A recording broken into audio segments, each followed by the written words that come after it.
नमस्कार, times of Swaraj में आप सबों का स्वागत है और मैं हूं संतोष सिंह। और आज हम टाइम्स ऑफ स्वराज में चर्चा कर रहे हैं कि सर, शिक्षकों का सदन से सड़क तक, आज सड़क पर भी आंदोलन हुआ, सदन के अंदर भी आंदोलन हुआ। सवाल वही है जो नीतीश कुमार ने जो घोषणा की, उस घोषणा का अभी तक अमल नहीं हुआ है। नए नए तथ्य सामने आ रहे हैं। जो नियमावली में था कि भाई जो सक्षमता परीक्षा पास करेंगे विशिष्ट शिक्षक बनेंगे, उन्हें कहीं उनके नियमावली में रिजनेशन की बात कहीं नहीं था। सेवा निरंतरता की बात में आप जब उसको हेडमास्टर बना ही रहे हैं, ये भी आज सवाल खड़ा हुआ है कि आप हेडमास्टर बना ही रहे हैं, उनको उसी सेवा का लाभ उनको दे रहे हैं। वेतन खुद कह रहे हैं कि वेतन संरक्षण हम दे रहे हैं। फिर नई बात आज सुनील कुमार ने कह दी, इसको लेकर फिर एक नए तरीके का माहौल बनता हुआ दिख रहा है। ये हो क्या रहा है शिक्षा विभाग में? देखिए, बिहार में 5.5 लाख शिक्षक हैं, 4 कैटेगरी के शिक्षक हैं। आज बिहार माध्यमिक शिक्षक संघ के आह्वान पर राज्य भर के शिक्षक आज पटना में जुटे, उन्होंने महाधरना दिया। और कुल मिलाकर शिक्षकों के प्रति जो नीतीश गवर्नमेंट का रवैया है, खासकर शिक्षा में सुधार के नाम पर, इसको लेकर आज क्षोभ, विरोध, आक्रोश देखने को मिला। और सदन में भी जो शिक्षक प्रतिनिधि हैं, खास तौर से वो शिक्षक के इन मुद्दों को उठा रहे हैं। और अब तो मैं ये मानता हूं कि शिक्षकों के का जो संघ है, संगठन है, उसके विरोध का कोई प्रभाव कहीं दिख रहा है, ये तो मुझे नहीं दिख रहा है। संघ की शक्ति छिन्न भिन्न हो गई है। कभी बिहार में शिक्षक संघ की ताकत की तूती बोलती थी। ये मैं कांग्रेस के ज़माने की बात कर रहा हूँ कि शिक्षकों ने जैसे चाहा सरकार को झुकाया और सरकार उनकी हर मांग पूरी करती रही। कभी वो याद कीजिए 2-10-80 जब जगन्नाथ मिश्रा ने स्कूल का सरकारीकरण किया था, फिर बाद में कॉलेजों का भी अंगीभूतीकरण माने सरकारीकरण हुआ, तो शिक्षकों के दिन बहुर गए। कमेटी के अधीन जो चाहे स्कूल हो या कॉलेज हो, तब क्या स्थिति थी जो आज वित्त रहित शिक्षण संस्थानों का, हाई स्कूल और कॉलेज के शिक्षकों को दिन दिखना पड़ रहा है। 600 ऐसे स्कूल और कॉलेज हैं इंटर के, जिनके शिक्षकों को कब क्या वेतन मिलेगा, अब तो वो डिवीज़न के हिसाब से अनुदान मिलता है। आज आपने बात की कि शिक्षक का सदन और सदन के बाहर सड़क तक विरोध जारी है। ये दूसरा बड़ा कार्यक्रम था। आपको याद होगा इसी साल 1 मई को शिक्षकों ने पूरे बिहार में विरोध किया था। बाद में फिर विधानसभा का घेराव किया, शिक्षकों पर पुलिस की लाठियाँ छटकी, सरकार एक न मानी। शिक्षकों के विरोध के बावजूद बिहार में बीपीएससी से परीक्षा ली और 2,70,000 शिक्षक नियुक्त हुए। जो नियोजित शिक्षक थे इसका विरोध कर रहे थे, बिना शर्त सरकारी कर्मी का दर्जा दीजिए।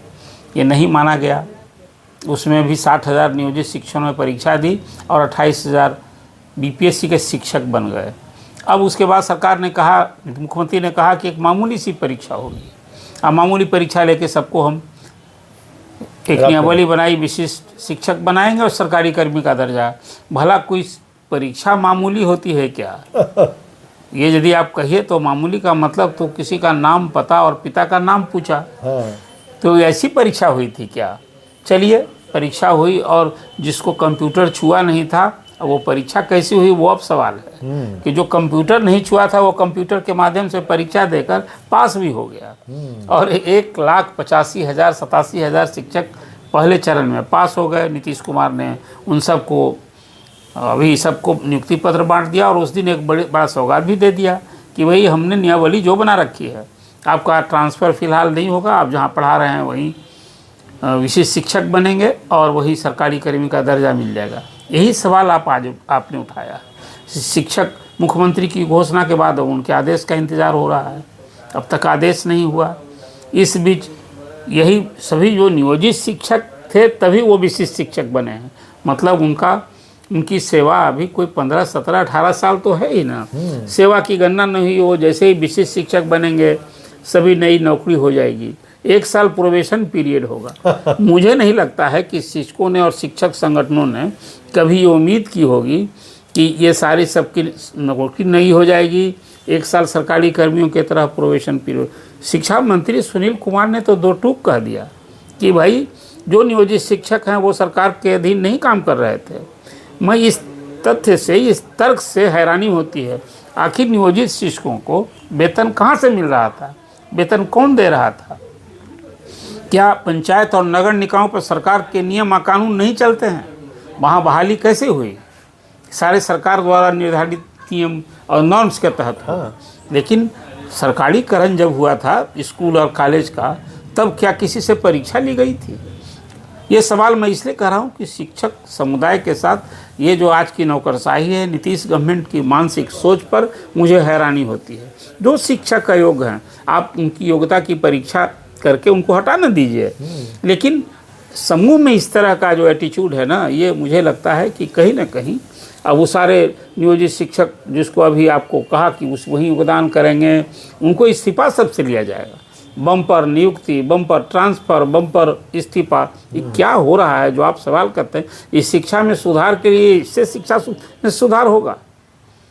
आप शिक्षकों की जो सुविधा को ख्याल में रखकर आपने आज स्पेशल प्रॉब्लम करके ट्रांसफ़र का ऑर्डर दिया है, ये कुछ एक सराहनीय मैं मानता हूँ कि शिक्षकों के आप दर्द को एड्रेस करने जा रहे हैं।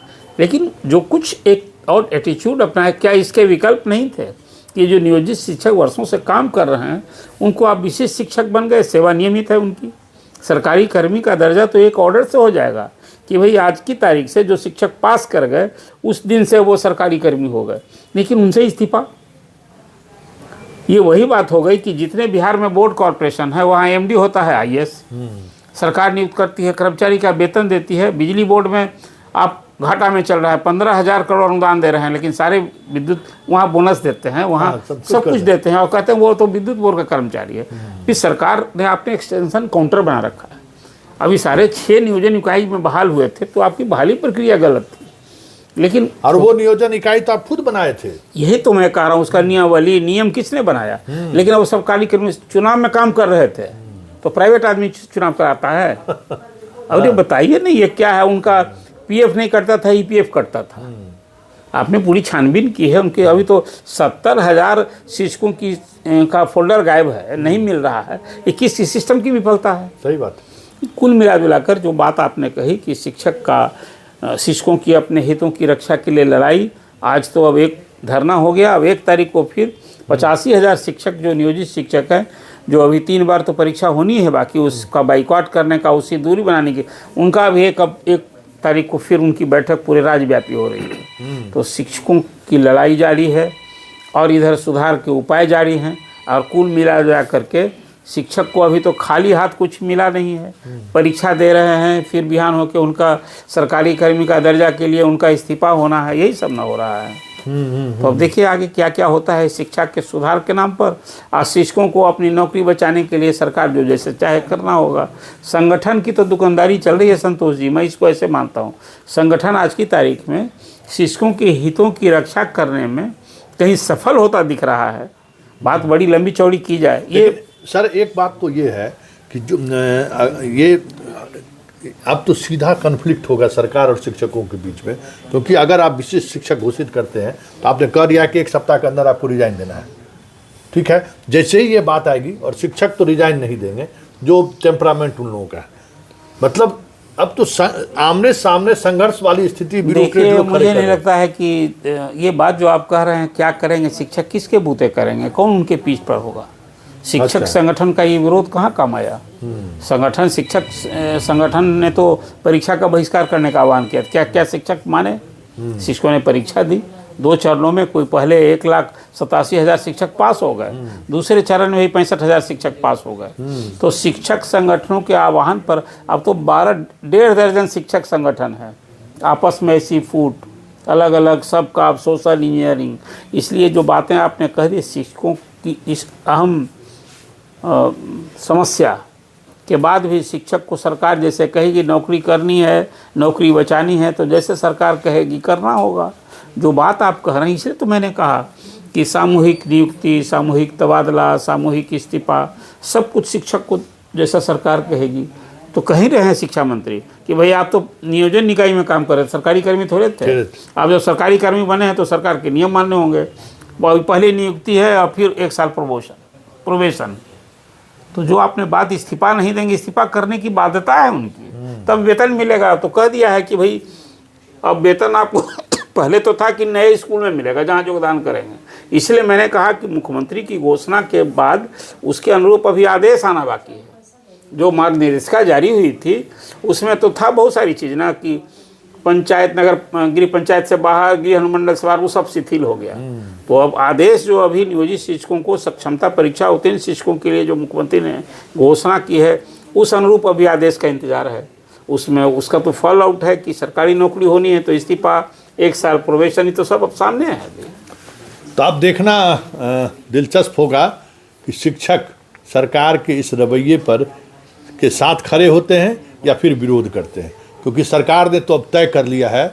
आज के आंदोलन के बाद भी, शिक्षक नेताओं के प्रोटेस्ट के बावजूद भी, सदन के बाहर भी और सदन के बाहर अंदर भी, सरकार ने तो 2 टूक कह दिया कि आपको नई नौकरी करनी है तो आप विशेष शिक्षक के रूप में आइए, नहीं तो आप जहां हैं जैसे हैं, हाईकोर्ट ने कह दिया कि आप जहां हैं जैसे हैं वहां आप रह सकते हैं। तो अब ये देखना दिलचस्प होगा कि शिक्षक करते क्या हैं, क्योंकि सरकार ने जो रुख अख्तियार किया है उसमें तो यही है कि आपको रिजाइन देना होगा।